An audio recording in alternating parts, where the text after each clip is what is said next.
Hi, it's Doug and Beans at Hammersmith Equestrian Center in East Ennis, Massachusetts. I'm Doug Wrench, I'm the head trainer. I'm Amanda McAfee. I'm the assistant head trainer. So Beans, we had two things we got to cover today. Yep. We had a request for somebody asked about horses that paw and how to stop that. Yes. And then we're going to talk about soft hands. Yes. All right, so we'll try to not go on and on and on. We'll try to keep it short and sweet. Sounds like a plan. The pawing. Horses pawing, obviously it's not a great thing for horses to be doing. Not great for the feet. I guess you could founder from doing it too, right? Yeah. So it's a behavior that it depends on how severe it is. Finn here, as long as I've had him, every time you go and give him his grain, he starts doing this kind of thing, but he doesn't touch the ground. Yeah, no. And that's the only time he does it, so I don't really, not that worried about it. But, you know, two reasons for it to happen. One, they're on a cross ties, they're bored, Yep. they can't move their feet. Horses always like to move their feet. They want to get going, so that's one reason. Yeah. The food aggression thing is another thing. Yes, it is. And anybody who wants to fix that may not like the solution. Well, it's like anything with horse training. It's going to take some effort, you Yes. know? And so if you're feeding every night and you do everything the same way, you know, you have a procedure to go through. To do something different for one horse, it's going to be a little bit of an effort. Yeah. You know, you're going to have to do something different, change your pattern, do it, feed him in a different place, feed him in a different way, whatever. You're going to have to try to find something that works. Yes. And it's going to involve a bit of inconvenience for you. So I think you have to look at it and say, like, well, is this something that I'm really, really concerned about? Yeah. Or is it something like just like whatever? It's not doing any damage. Yeah. If it's severe enough, sure, you want to do something about it. But like I said, with Finn's thing, where he doesn't even hit the ground, and talked to his previous owners, and he's always done it. Yeah. So you know, I'm not that worried about that particular thing. Yeah, and then, I mean, if you were to have a horse like some horses, just standing, like if you're standing there with your horse and you stop to talk to someone and they start pawing because they're impatient or bored, that's usually, you know, why they're doing it on the cross ties, like you said too, is boredom. That's a big part of where you see the horses, or a horse that's really revved up and wants to go and you're trying to hold it back and it's pawing at the ground. So a lot of the time too is just to take a break and actually circle your horse around and give it that movement that it needs to settle back down. Because a lot of the time that's just the horse telling you it needs to move its feet, it's anxious, it needs to shift around. So a lot of the time you see that with a horse that's either standing for too long too, or a horse that's anticipating being on the cross ties for a really long time. So if you have a horse that stands on the cross ties for 45 minutes all the time, and it's a horse that's not a fan of standing still for a long time, it's going to start anticipating it, it's going to get anxious, it's going to paw because it knows that once it's on the cross ties, it's going to be stuck there for a while. And it's similar to, we've done trailer loading. Yeah. And horses don't like to go into a trailer because it's a scary enclosure.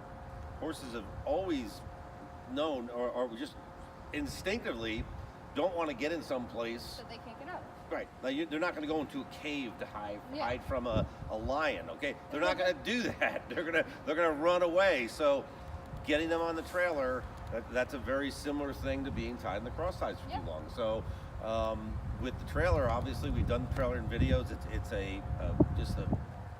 It's going to take a while to get them comfortable with it. Yeah, it's a and process. you're going to have to take some time, like Bean said, take them off the cross ties, circle them, put it back on. And, you know, this guy here, this Rodeo, the Mustang, he's not great on the cross ties. Yeah, not always. So no. we're just trying to change the routine, Yeah. you know? So that's another typical example of horse training where there's no magic wand.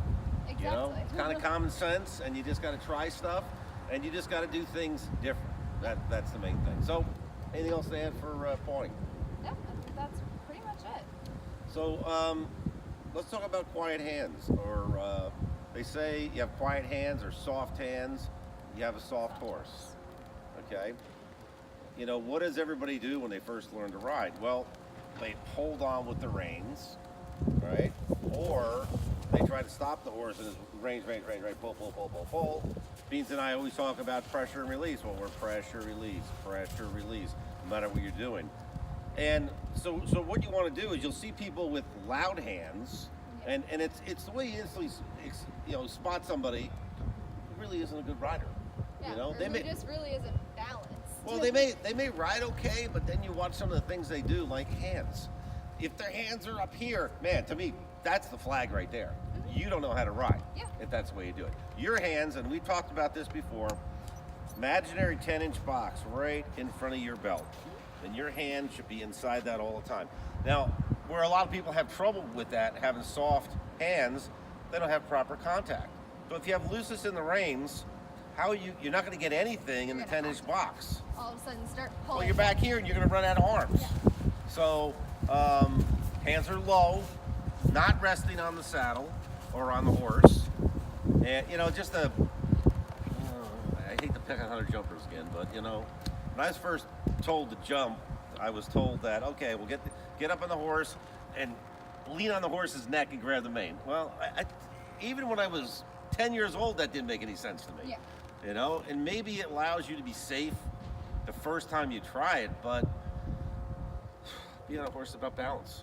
Yeah, and that's like, where Doug said, if your hands are all over the place, you don't know how to ride. I mean, it's even more than that. It means you don't understand how bits work, you don't understand how horses move their bodies, you don't understand how to get a horse to properly move their body. So there's a lot that goes into it, because if your hands are really hard and they're really loud and then they're also up here and not in the proper place, you're going to be putting tension on the bit in a way that tension is not supposed to be put on the bit, and it's going to cause pain to your horse that you don't intentionally mean to cause. Yeah, and the main reason people don't like the 10-inch box is because they don't have contact, and they think they're going to run. They don't have any rein, but look at Finn, how he's not going to do it for me in camera here, but how easy he moves with his mouth. Big old horse like this, the lightest pressure, he's moving back and forth. So if I'm in here and I've got contact, I'm in my 10-inch box, 10 inches is more than enough to have soft hands. Oh, yeah. And Finn, I've watched people ride him to just yank it out of his mouth, and it's not necessary on a horse. Well, like and that's this. like sawing a horse down too. It's like you see with a lot of people too, because Finn, he'll put his head up in the air and make all these goofy faces because he has a sensitive mouth. And so people are like, oh, his head's up and he's a big, strong horse, so now I have to saw his head down. Well, that's really just going to cause even more of a battle, and then he's going to start getting really strong for you. And with a horse that's 17 too, you really don't want to get in a battle with him trying to slow him down when you have him frustrated and uncomfortable. So it's too, with the pressure and release, I see a lot of time, especially beginner riders, when you're teaching them pressure and release, they take it and it's a quick, tight pressure and then they release it. So even though you're releasing the pressure, you still need to have quiet hands and a nice, firm, quiet pressure and release it. Because even though you're releasing the pressure, it can't be that jerk. Because if it's a jerky movement, it's going to startle the horse is not going to like it, and you're going to run into problems that are going to be frustrating for both you and the horse. Yeah, riding horses, if you ever heard of this expression being, it's swimming in jello. Yeah. So everything is, like the Kung Fu experts, it's never like that. It's always just nice, smooth. And I always, I always have a conversation with people about half halts, because a half halt is pressure and release. Yeah.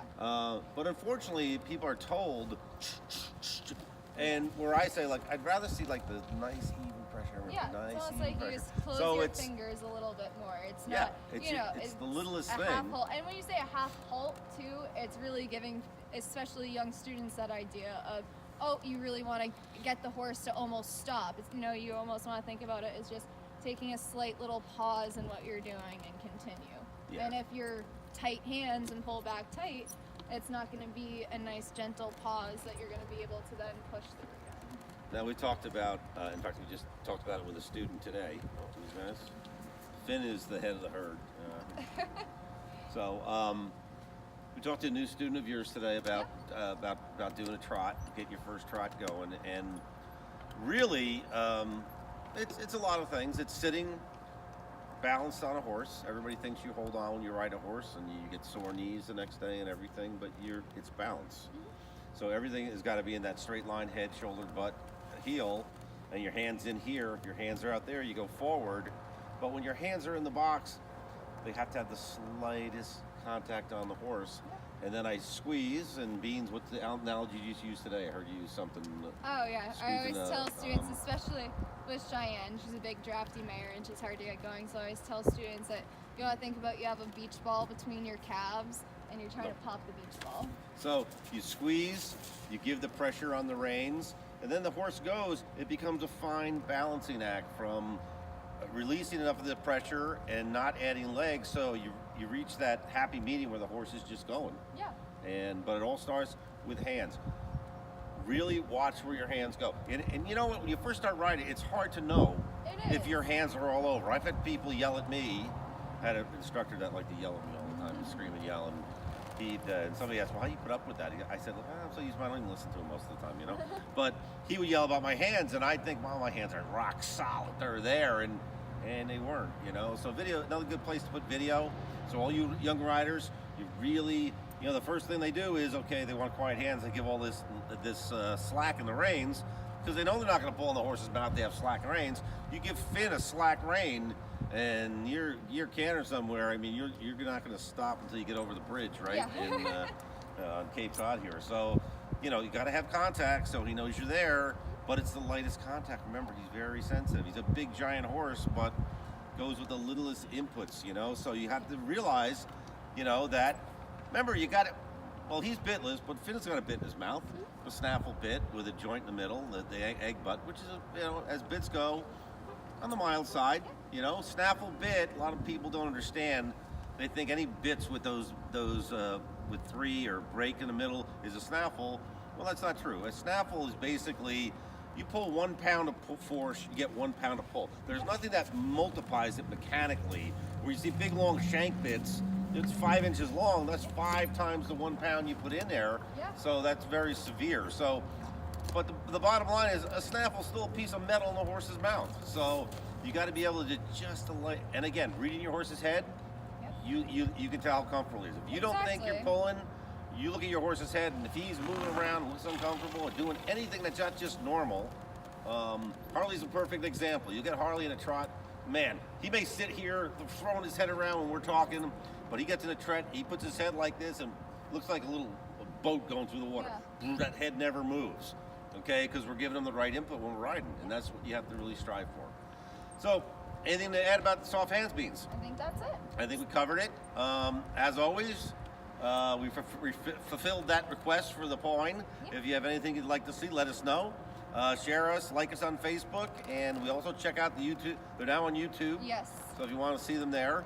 And we'll see you guys next week. Hopefully next week we'll also have a rodeo update. Yes, hopefully. Right, on his training. As you know, he's our Mustang project here, and Bean's doing most of the training with him.